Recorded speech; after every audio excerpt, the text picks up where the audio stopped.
역대하 32장 24절부터 33절까지 말씀. 역대하 32장 24절부터 33절까지. 역대하 32장 24절부터 33절까지 한 절씩 교독하도록 하겠습니다. 그때 히스기야가 병들어 죽게 되었으므로 여호와께 기도하며 여호와께서 그에게 대답하시고 또 이적을 보이셨으나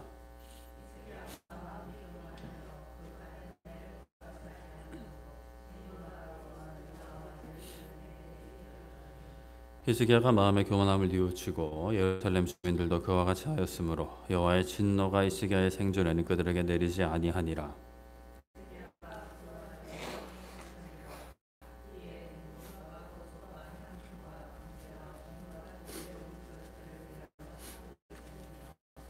국제세 포도주와 기름의 산물을 위하여 창고를 세우며 온갖 짐승의 외양간을 세우며 양떼의 우리를 갖추며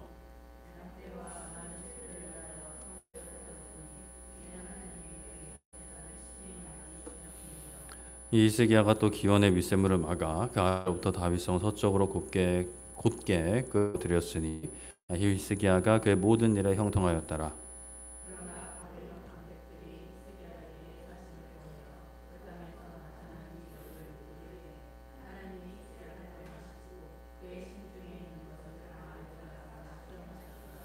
히스기야의 남은 행적과 그의 모든 선한 일은 아모스의 아들 선지자 이사야의 묵시책과 유다와 이스라엘 열왕기에 기록되니라. 히스기야가 그의 조상들과 함께 누움에 온 유다와 예루살렘 주민이 그를 다윗 자손의 묘실 중 높은 곳에 장사하여 그의 죽음에 그에게 경의를 표하였더라. 그의 아들 므낫세가 대신하여 왕이 되니라. 아멘. 네, 오늘은 큰 은혜 그리고 큰 충성이라는 제목으로 말씀을 나누고자 합니다. 요즘 뉴스를 보면 이제 뭐 여러 가지 뉴스가 많이 나오는데 그 중에 많이 나오는 것 중에 하나가 부동산 관련 뉴스가 많이 나오는 것 같습니다. 부동산은 우리의 삶에 참 깊은 관련이 있죠. 부동산을 통해서 수익을 내고자 하는 분들, 그리고 실제 거주를 위해 부동산을 매매하거나 뭐 세를 놓거나 또 세를 얻어야 되는 그런 분들이 많이 계십니다. 아예 관련이 없다는 사람도 있겠지만 그래도 많은 대한민국에서 특히나 이제 부동산은 꽤나 중요한 어떤 이슈가 되는 것 같습니다.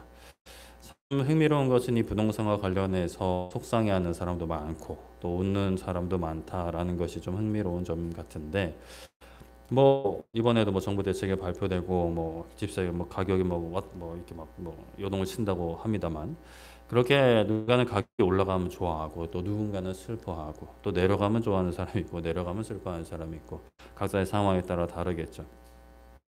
그런데 이제 서울 집값 참 많이 오르긴 했다라는 이야기들이 많이 들립니다. 그런 어떤 지금의 현 시국 속에서 그냥 이런 질문을 던져봅니다. 왜 집값이 오를까? 올라도 왜 이렇게 비싼 건가? 라는 생각을 해봅니다.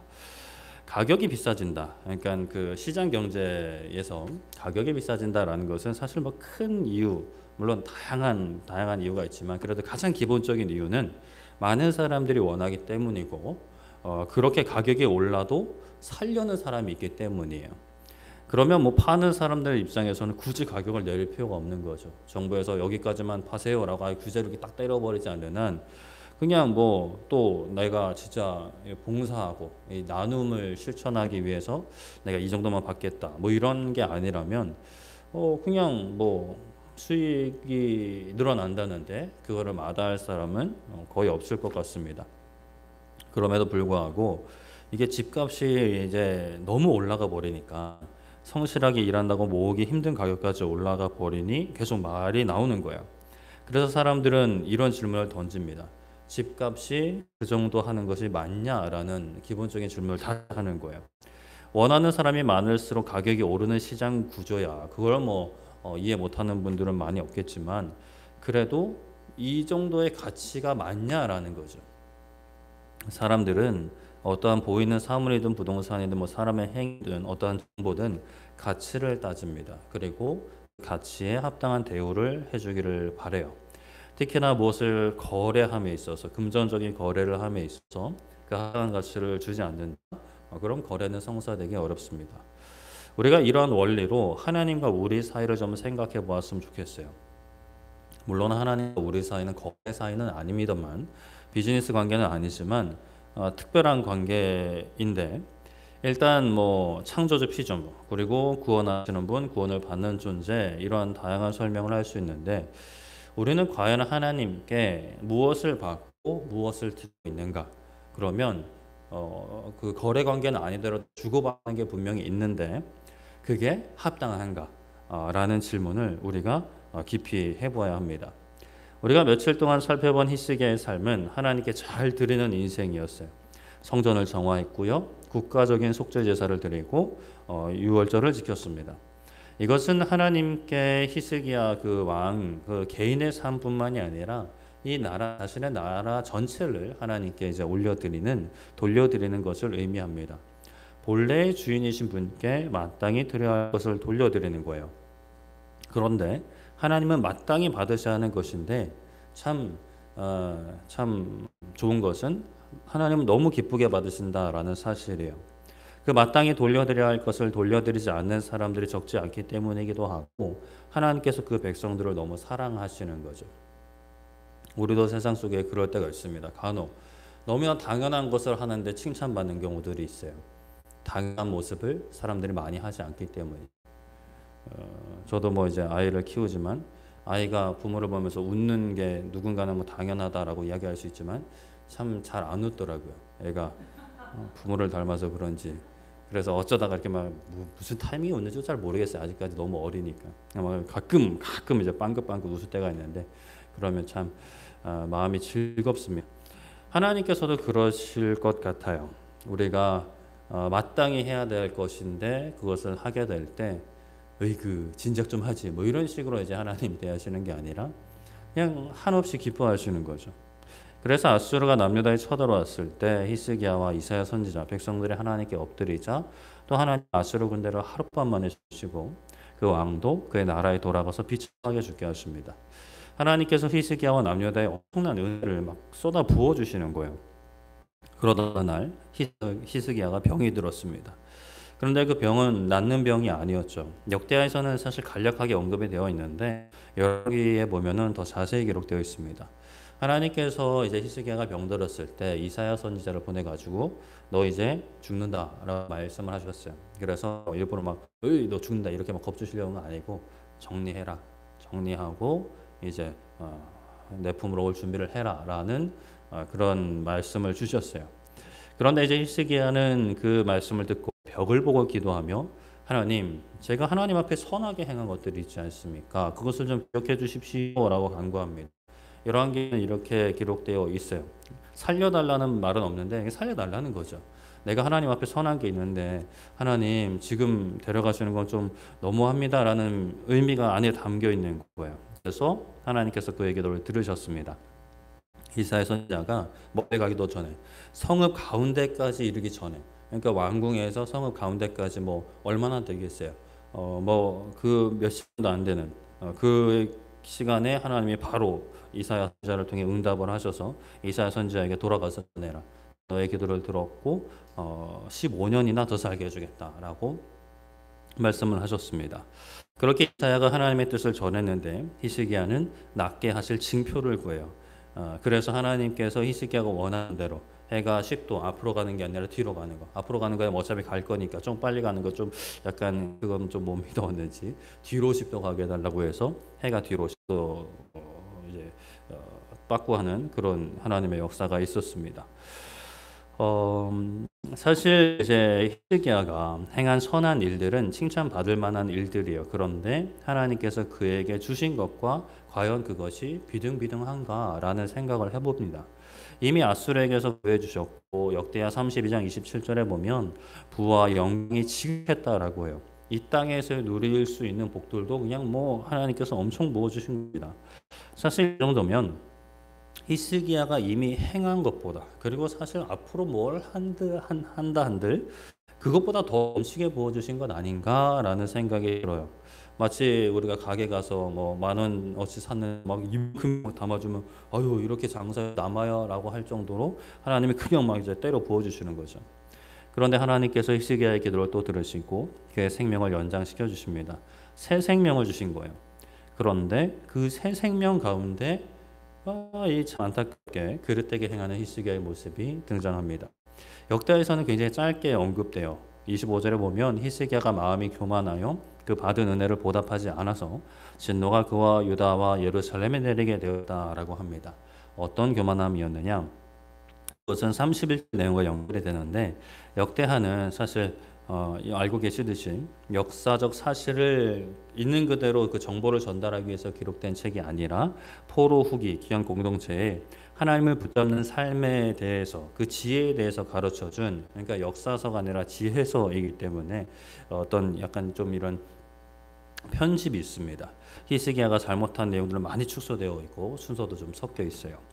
이 내용도 열왕기에서는 잘 나와 있는데 히스기야가 병들었다는 소식을 누가 듣느냐? 바벨론 왕이 듣습니다. 바벨론 왕이 듣고 사신들을 보내죠. 그런데 그때는 이미 하나님께서 히스기야에게 낫게 해주겠다. 15년 더 살게 해주겠다라고 약속하신 후로 봅니다. 히스기야는 이제 회복된 몸으로 바벨론 사신들을 맞이했을 거고 열왕기하 20장 13절에 보면 보물고의 보물들, 궁기구와 창고에 있는 모든 것들을 사신들에게 보여주는 거예요. 바로 이것이 역대하 32장 25절에 언급된 히스기야의 교만한 마음이라는 거죠. 바벨론 사신들에게 하나님을 드러내지 않고 자신이 가진 것을 드러냅니다. 자신의 부유함과 능력을 드러내요. 하나님께서는 이사야 선지자를 통해서 무서운 말씀을 하십니다. 날이 이르면 왕궁의 모든 것, 왕의 조상들이 쌓아두었던 것이 바벨론으로 모두 옮겨지게 될 것이고 왕의 몸에서 난 자손도 사로잡혀서 바벨론 왕궁의 환관이 될 것입니다. 라고 하나님이 말씀하셨습니다. 라고 전해져. 나라가 제대로 망한다라는 예언을 전합니다. 북이스라엘을 그렇게 이제 망하게 한 아수르로부터는 하나님께서 이제 남유다를 지켜주셨어요. 겸손히 하나님 앞에 엎드려 하나님을 의지했을 때, 하나님을 찾았을 때 하나님께서 남유다를 구원해 주신 거죠. 그런데 히스기야가 그때의 겸손함을 잃어버리고 교만해져서 이제 하나님을 드러내는 게 아니라 자신을 드러내는 그런 모습을 보이는 거죠. 이 일은 바로 하나님의 시험, 테스트였다라고 합니다. 역대하 31절에 바벨론 방백들이 히스기야에게 사신을 보내요. 그 땅에서 나타난 이적을 물을 때 하나님이 히스기야를 떠나시고 그의 심중에 있는 것을 다 알고자 시험하셨다라고 말씀을 합니다. 마음을 감찰하신 하나님께서 히스기야가 그 마음에 있는 것들을 행동으로 어떻게 드러내는지 어떤 행동을 하는지를 보고자 하시는 거죠. 그런데 히스기야는 그 시험에서 테스트에서 교만해져서 자신이 가진 것을 자랑하기 바쁜 거죠. 하나님의 기준에 미치지 못하는 행동을 하게 됩니다. 이러한 히스기야의 행동을 아까 살펴본 25절에 받은 은혜에 보답하지 않았다라고 말씀을 하고 있어요. 하나님께서 히스기야에게 베푸신 은혜를 보답하지 않았다라고 하죠. 히스기야가 그 상황에서 하나님께 받은 은혜를 보답하는 모습은 그럼 어떤 모습이었을까? 바벨론 사신들이 와서 히스기야의 병은 괜찮냐라고 물었을 때 어떻게 지금 분명히 아프다고 해서 저희가 왔는데 거의 오락가락 이런 표현 안 썼겠죠. 이렇게 거의 이제 많이 위중하시다라고 들어서 우리가 왔습니다. 근데 어떻게 이렇게 말끔하게 나으셨습니까?라고 물었을 때 왕이 자신이 가진 재물이나 무기들을 보여주는 게 아니라 하나님을 이야기했어야 되는 거죠. 내가 하나님께 기도했더니 하나님께서 나를 긍휼히 여겨주시고 나를 은혜를 베푸셔서 나에게 15년이나 더 살게 해주셨고 해가 10도나 뒤로 더 가는 놀라운 이적을 보여주셨습니다. 라고 했어야 됐어요. 이방인들이 하나님의 성전에 들어갈 수 없으니까 하나님의 성전 내부까지는 보여줄 수 없지만 그 외부에서 보면서 저곳이 하나님의 성전이다. 비록 우리 유대인이 아니기 때문에 들어가지 못하지만 이곳에서 우리가 하나님께 예배를 드리고 하나님께서 놀라운 이제 응답을 하십니다라는 이야기들을 했어야 되는 거죠. 아수르의 손에서 거주신 일부터 그 이전에 일어났던 모든 일들. 그런데 이제 히스기야 그러지 못한 거예요. 우리가 이 땅에서도 사람이 다른 사람에게 은혜를 입으면 그 은혜를 비슷하게라도 갚아주는 것이 도리라고 배웁니다. 이것은 어떤 한국인의 정뿐만 아니라 외국 사람도 마찬가지죠. 그 서양 문화권에서 개인주의가 굉장히 중요하다라고 하지만 그렇다고 해서 서양의 개인주의가 이기주의랑 반드시 연결되는 건 아닙니다. 오히려 더 깔끔하게 거래 관계는 오히려 더 깔끔한 그런 모습들이 있죠. 물론 그것도 뭐 사람마다 다르겠지만요. 우리가 뭘 받았으면 그에 똑같은 건 아니더라도 비슷하게 주는 거. 그래서 우리나라도 뭐 이렇게 막 음식을 나누면 뭐 어떻게라도 그 반찬통에 뭐라도 채워서 돌려주는 게 또 미덕으로 이제 여겨져서 참 그게 너무 기쁘기도 하고 때로는 없기도 하는 그런 이제 좀 모습이 연출이 되는데, 우리가 하나님께 은혜를 받았으면 그 은혜 합당한 것을 드리는 게 맞습니다. 할 수만 있다면 비슷한 것을 드려야 돼요. 일단 먼저 우리가 하나님께 무엇을 받았을까요? 하나님께 받은 것 먼저는 온 세상을 받았죠. 온 세상을 다스리는 권세를 받았습니다. 아담과 하와의 타락으로 그 권세가 왜곡되겠지만 사람은 여전히 특별한 존재이죠. 그러한 사람, 우리를 위해 하나님은 자신의 아들을 주셨습니다. 아들의 생명을 주셨습니다. 아들의 피를 뿌리신 거예요. 우리가 받은 은혜는 하나님의 아들의 생명입니다. 그렇다면 우리가 비등한 것을 드리려면, 좀 어떻게 뭐 좀 비벼볼 만한 걸 드리려면 무엇을 드릴 수 있을까? 우리의 자녀들의 생명을 바쳐야 될까요? 그 몰렉신처럼 불에다가 집어 던져버려야 될까요? 그러나 뭐 설령 그것을 드린다 해도 자녀의 생명을 드린다 해도 그것은 등가 교환이 아닙니다. 1대1의 교환이 아니에요. 아무런 죄가 없으신 하나님의 아들과 죄 많은 우리와 또 우리의 자녀의 생명, 그 가치가 같지 않습니다. 사실 무엇을 더 받은 은혜를 다 갚을 수가 없어요. 그래서 하나님께서 참 감사하게도 가이드라인을 주셨죠. 그 은혜를 갚을 수 있는 길을 열어주신 거예요. 첫 번째는 뭐냐? 바로 하나님 안에 거하는 겁니다.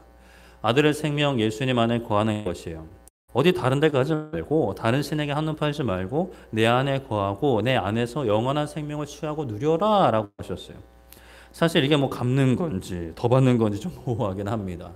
사실 이거는 갚는 것이라고 하기 좀 뭐할 만큼 그렇긴 해요. 계속 누리는 거예요. 하나님의 자녀된 신분이 되어서 하나님 안에 거하는 것은 그 은혜를 사실 계속 누리는 겁니다. 물론 이 땅에서 예수님을 미워하고 하나님을 대적하는 이들이 이 땅의 권세를 잡으면 하나님 안에 있는 우리들을 미워하고 대적할 수밖에 없어요. 그들의 유혹과 그들의 공격을 이기고 하나님 안에 거하는 것은 이 땅에서 우리의 육신을 가지고 살아가는 삶에는 분명히 어려운 부분들이 있기는 합니다. 그럼에도 불구하고 하나님 안에 거하는 것이 우리의 마음과 생각과 우리의 영혼이 하나님 안에 거하는 것이 은혜인 거죠. 그리고 두 번째, 은혜를 갚을 수 있는 길은 바로 그 은혜를 전하는 것이에요. 히스기야 왕이 바벨론 사신들에게 자신이 가진 것을 자랑하는 게 아니라 모든 일을 행하신 하나님을 자랑하고 창고에 보관된 것들을 자랑하더라도 이거 봐라, 이거 하나님께서 우리에게 허락하신 복을 우리 이렇게까지 누리고 있다. 이 작은 나라에서 이렇게 풍성한 이런 재물이 있다라고 이야기했다라면 그래도 괜찮았을 것 같아요. 예수님께서 친절히 또 알려주셨죠. 제자들에게 또 오늘날 우리들에게 또 우리의 믿음의 후배들에게까지 천국 복음을 전하라 하셨어요. 예수님의 증인이 되어 가까운 곳에서부터 땅끝까지 예루살렘과 유대와 사마리아와 땅끝까지 이르러, 그건 뭐겠어요? 우리 가정과 또 이 지역 사회와 북한과 아시아와 열방을 향해서 복음을 전하라라는 것이죠. 그것이 바로 우리가 받은 은혜를 조금이라도 갚는 것입니다. 물론 이것 또한 마냥 갚는 것이냐, 이게 뭐 등가 교환이냐 라고 말하기는 어렵죠. 우리가 받은 은혜를 자랑하는 것이기 때문에 예수님을 전하는 것이 기쁜 일이에요. 너무나 행복한 일이죠. 아멘이실까요? 네. 분위기가 뭐 참 참혹하네요. 자, 물론 우리가 누리는 그 기쁨을 누리지 않으려 하고 계속해서 외면하고 조롱하고 그런 이제 무리들이 세상에 가득하기 때문에 예수님을 전한다는 거 때로는 무시받기도 하고 조롱받기도 하고 미움받기도 하고요. 실제적인 어떤 고난을 당하기도 합니다.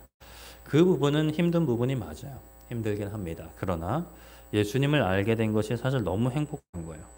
이 행복을 최대한 많은 사람들이 누리면 좋겠다는 마음에 예수님을 전하는 것도 은혜를 누리는 거죠. 제가 참 식당 비유를 많이 하는데 우리가 맛있는 식당을 알게 되면 그 식당을 이야기하고 싶은 거예요. 콧물이 계속, 이게 제가 감정이 격해서가 아니라 그냥 콧물이 많이 나오는 겁니다. 어, 돈가스를 맛있는 거 드시고 싶으면 저기 가산 디지털 단지 제가 아는 데가 있습니다. 제가 소개시켜 드릴게요. 참 맛있습니다. 좀 알려주고 싶은 거예요. 이 가서 먹여보고 싶은 거예요. 그래서 이거 오 맛있네라는 이야기를 참 듣는 게 그게 뭐라고 그렇게 좋은지 모르겠어요. 근데 우리가 예수님을 정말로 사랑하고 주님 안에서 거하는 것이 너무나 행복하다, 너무나 기쁘다라고 한다면 우리가 그것을 어떻게든 이제 이야기할 수밖에 없겠죠. 근데 뭐 돈가스를 이제 추천한다고 할 때 상대방이 돈가스를 너무 안 좋아해, 너무 싫어해 돈가스를. 그런 사람이 있을 수 있죠. 그런 그 사람 앞에서는 함부로 돈가스 이야기는 할 수 없을 것 같아요. 근데 기회를 보게요. 돈가스 한번 먹어볼래? 돈가스 한번 먹어갈래? 거기 진짜 다른 데랑 달라. 너가 생각하는 그런 돈가스 아니야. 라고 이야기를 할 것 같아요. 예수님을 진짜 싫어하는 분들이 계세요. 그냥 종교라면 학을 띠는 분들이 계세요. 제 친구들 중에도 있습니다. 저도 기도하면서 계속 이제 기회를 보고 시간 나는 대로 한 번씩 연락하고 하긴 하는데 그럼에도 불구하고 우리가 포기해서는 안 되겠죠. 돈가스야 안 먹는다고 그게 뭐 죽습니까 사람이? 돈가스 말고도 맛있는 게 많죠. 제육볶음도 있고 또 뭐가 있나 뭐 돼지갈비도 있고 뭐 많습니다. 그러나 예수님은 예수님 한 분밖에 없다라는 게 참 감사하기도 하지만 우리에겐 너무나 기쁨이지만 예수를 모르는 사람들 문제인 거죠. 우리는 너무 큰 은혜를 받은 사람들입니다. 그 은혜를 누리는 사람들이요. 그런데 우리가 내가 이 땅에서 바라는 그것을 하나님께서 당장 주시지 않는다고 이미 받은 은혜, 앞으로 받을 은혜도 부정하고 외면하는 것, 그것은 교만한 것입니다. 그것은 큰 죄악이에요. 우리는 그러한 교만의 거짓과 유혹에 넘어가서는 안 됩니다. 우리와 하나님 사이를 어떻게든 이간질하는 마귀의 속임수에 넘어가지 않고 우리를 향해 크신 은혜를 베푸신 그 역사가 기록되어 있는 말씀을 붙잡아야 하는 것이죠. 그 말씀을 사모함으로 붙잡고 또 기도로 하나님께 마음을 쏟아넣고 우리의 왕되심을 인정하는 것, 말씀을 보는 것도 기도하는 것도 예배하는 것도 봉사하는 것도 헌신하는 것도 예수님께서 나의 주인이심을 인정하는 거고 예수님이 나의 왕 되심을 인정하는 행위입니다. 그렇게 그 모든 것을 기쁨으로 감당하며 겸손히 받은 은혜에 우리가 그것을 갚는다라고 하긴 좀 표현이 너무 좀 거시기 한 것 같고 화답한다라고 표현하면 참 좋을 것 같다라는 생각을 해봅니다. 응답보다는 기쁨으로 화답하는 거예요. 다 드리진 못하지만 참 하나님께 드리는 거죠. 어제 오늘 딸내미가 좀 몸이 좀 컨디션이 안 좋아가지고 이렇게 목욕을 시키는데 막 난리를 치더라고요. 지가 힘들나 내가 힘들지. 그런데 어제는 괜찮은데 오늘은 저도 좀 컨디션이 안 좋으니까 마음이 좀 안 좋더라고요. 나는 그냥 그 필요한 거니까. 좋으라고 한 건데 제끼고 막 성질을 부르니까 좀 마음이 좀 그랬습니다. 우리가 하나님 앞에 그렇지 않을까라는 생각을 해봤어요. 하나님은 우리에게 좋은 것, 필요한 것을 주시려고 하는데 우리는 지금 당장 뭔가 불편해, 뭔가 힘들어. 지금은 목욕할 타이밍이 아니고 자고 싶어. 막 이래가지고 막 하나님한테 이렇게 울고 있지는 않은지 한번 돌아봤으면 좋겠습니다. 그래서 우리는 신앙의 초기 때는 그럴 수 있죠. 아기 때는 아기니까. 근데 우리가 자라갈수록 아버지의 마음을 알아가고 아버지 안에 거하면서 아버지가 우리에게 베푸신 은혜에 화답할 수 있는 기쁨으로 응답할 수 있는 우리 모두 되기를 소망 축복합니다. 말씀을 정리하겠습니다. 히스기야가 죽게 되었는데 하나님께서 그의 기도를 들으시고 살려주세요. 그러나 히스기야는 그 얻은 새 생명 속에서 오히려 이전에 하지 않았던 교만함을 드러내게 되고 바벨론 사신들에게 자신의 부유함, 강성함을 보여주기에 바쁜 모습을 보입니다. 하나님께서 그 모습에 진노하시고 큰 벌을 말씀하시죠. 우리는 하나님께 받은 은혜가 있습니다. 그 은혜를 항상 잊지 않고 겸손히 그 은혜의 보답이라고 하기도 민망하지만 기쁨으로 화답하며 하나님 안에 거하는 것 그리고 예수님을 증거하는 우리 모두 되기를 소망하고 축복합니다. 우리 함께 찬양하고 기도했으면 좋겠는데요. 우리 오직 주의 은혜로 찬양하고 기도했으면 좋겠습니다. 오직 주의 은혜로 우리가 살고 있습니다. 하나님의 은혜 베풀어 주셨습니다. 우리에게 베푸신 은혜를 기쁨으로 고백하며 찬양하고 기도하겠습니다. 오직 주의 은혜